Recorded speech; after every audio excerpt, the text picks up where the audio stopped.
Hello दोस्तों, मैं जितेंद्र कुमार आपका स्वागत करता हूं आपके अपने यूट्यूब चैनल सोहंग एकेडमी पर। दोस्तों, आज की वीडियो में मैं आपके लिए लेकर आया हूं महाजनपद और मगध साम्राज्य से संबंधित 40 वस्तुनिष्ठ प्रश्न। जी हाँ, एक मॉक टेस्ट के रूप में 40 वस्तुनिष्ठ प्रश्न लेकर आया हूँ। दोस्तों, आपको प्रत्येक क्वेश्चन का आंसर अपने कमेंट बॉक्स में लिखना है। मैं आपको थोड़ा समय दूंगा। चलिए शुरू करते हैं आज की वीडियो। पहला प्रश्न देखते हैं। प्रश्न नंबर 1, महाजनपदों का वर्णन बौद्ध धर्म के किस ग्रंथ में मिलता है? महाजनपदों का वर्णन 16 महाजनपदों का वर्णन बौद्ध धर्म के किस ग्रंथ में मिलता है? Question number 1। क्वेश्चन नंबर 1 का यहाँ पर सही आंसर हो जाएगा अंगुत्तर निकाय में। चलिए आगे बढ़ते हैं। क्वेश्चन नंबर 2 देखते हैं। भगवती सूत्र में 16 महाजनपदों का उल्लेख मिलता है, यह किस धर्म का ग्रंथ है? क्वेश्चन नंबर 2, जैन धर्म।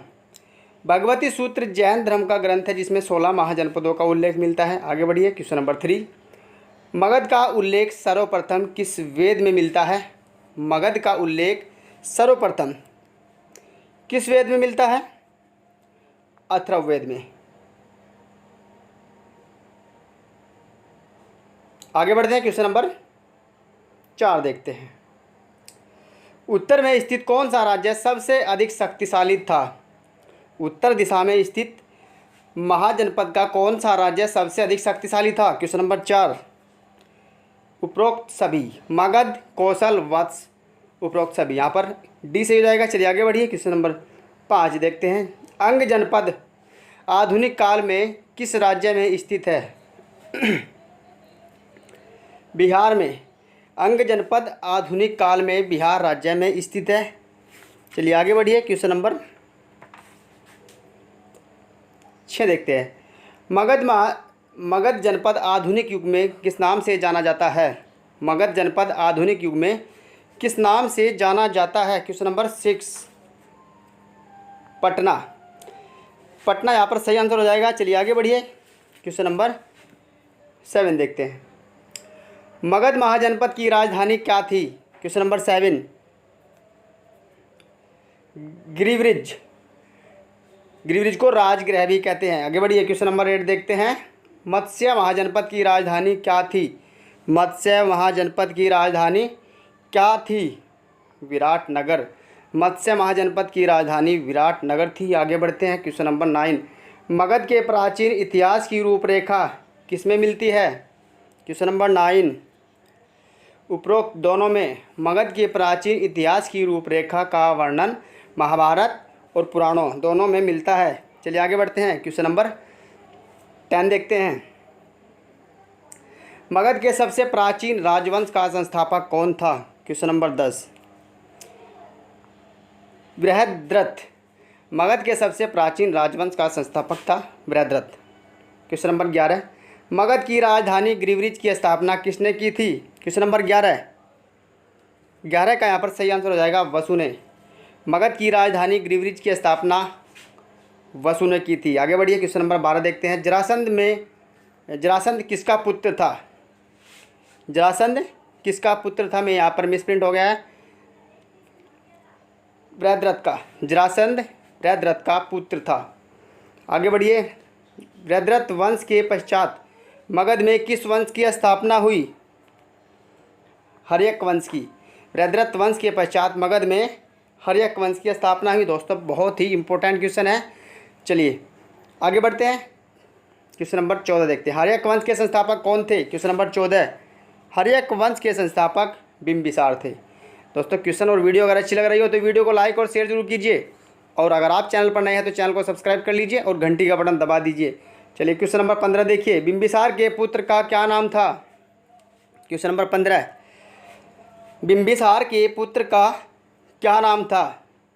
अजातशत्रु। बिंबिसार के पुत्र का नाम अजातशत्रु था। आगे बढ़िए। मगध की पहली राजधानी कहाँ थी? मगध की पहली राजधानी राजगीर थी। आगे बढ़ते हैं। क्वेश्चन नंबर 17 देखते हैं। बिंबिसार की हत्या किसने की थी? क्वेश्चन नंबर 17, अजातशत्रु ने। बिंबिसार की हत्या अजातशत्रु ने की थी। अजातशत्रु बिंबिसार का पुत्र था। आगे बढ़िए। अजातशत्रु किस धर्म को मानने वाला था?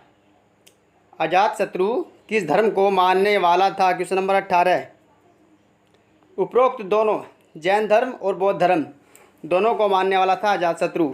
आगे बढ़ते हैं। राजगृह में स्तूप का निर्माण किसने कराया था?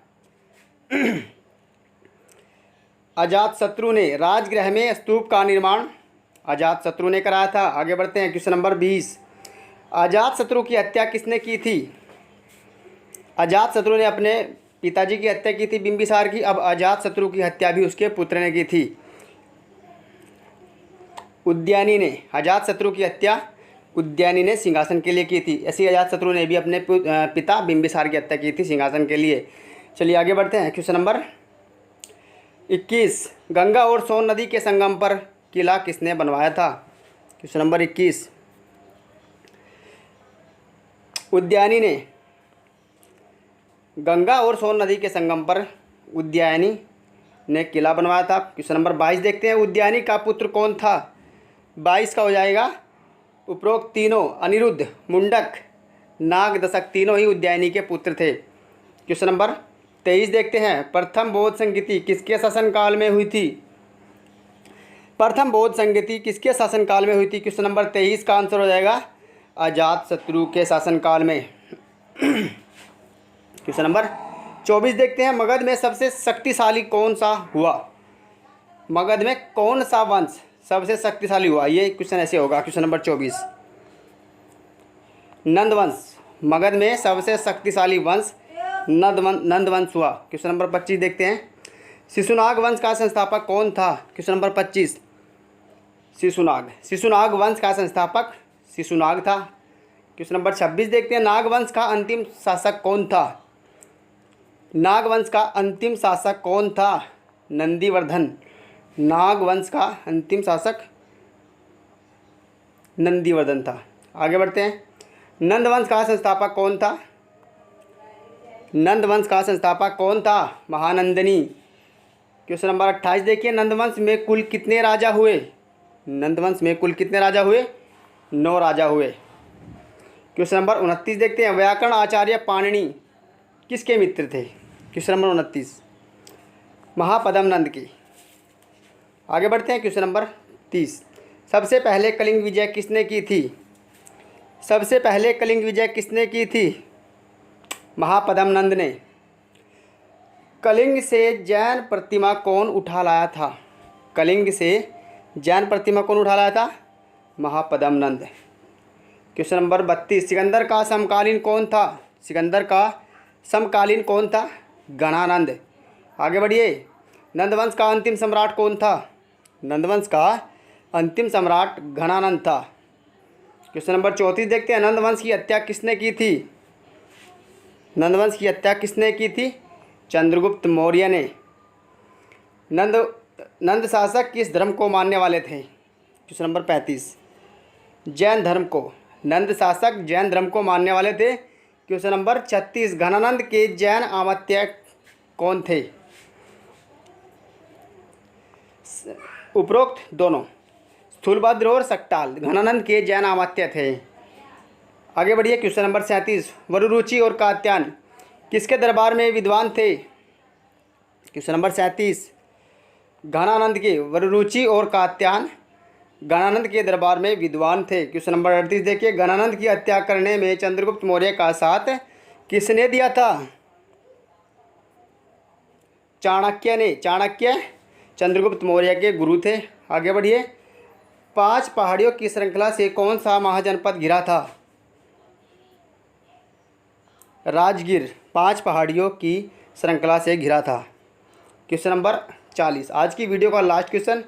हाइडेस्पीज का युद्ध, हाइडेस्पीज के युद्ध को विस्तता भी कहते हैं आधुनिक में, किसके बीच हुआ था? क्वेश्चन नंबर 40 पोरस और सिकंदर के मध्य। तो दोस्तों ये थे आज की वीडियो के 40 इंपॉर्टेंट क्वेश्चन जो महाजनपद और मगध साम्राज्य से संबंधित थे। चलिए आज की वीडियो का क्वेश्चन आपको टेस्ट के रूप में 41 नंबर का क्वेश्चन आपको टेस्ट के रूप में दिया जा रहा है। चंद्रगुप्त मौर्य का पुत्र कौन था? यह आपको कमेंट बॉक्स में देना है। चंद्रगुप्त मौर्य का पुत्र कौन था? बिंबिसार, बिंदुसार, अशोक या वृद्धरथ, इनमें से कौन था? कमेंट जरूर करिएगा। और दोस्तों वीडियो अगर अच्छी लगी हो तो लाइक कीजिए, नहीं लगी हो तो डिसलाइक कीजिए। और दोस्तों कमेंट जरूर कीजिएगा। और अगर आप चैनल पर नए हैं तो चैनल को भी सब्सक्राइब कर लीजिएगा और घंटी का बटन जरूर दबा दीजिएगा, जिससे आगे आने वाली वीडियो का नोटिफिकेशन आपको समय से मिल सके। चलिए वीडियो को समाप्त करते हैं दोस्तों, मिलते हैं अगली वीडियो में ऐसे ही 40 वस्तुनिष्ठ प्रश्नों के साथ एक मॉक टेस्ट के रूप में लेकर आऊँगा। चलिए दोस्तों वीडियो को समाप्त करते हैं। Thanks for watching. जय हिंद दोस्तों, वंदे मातरम।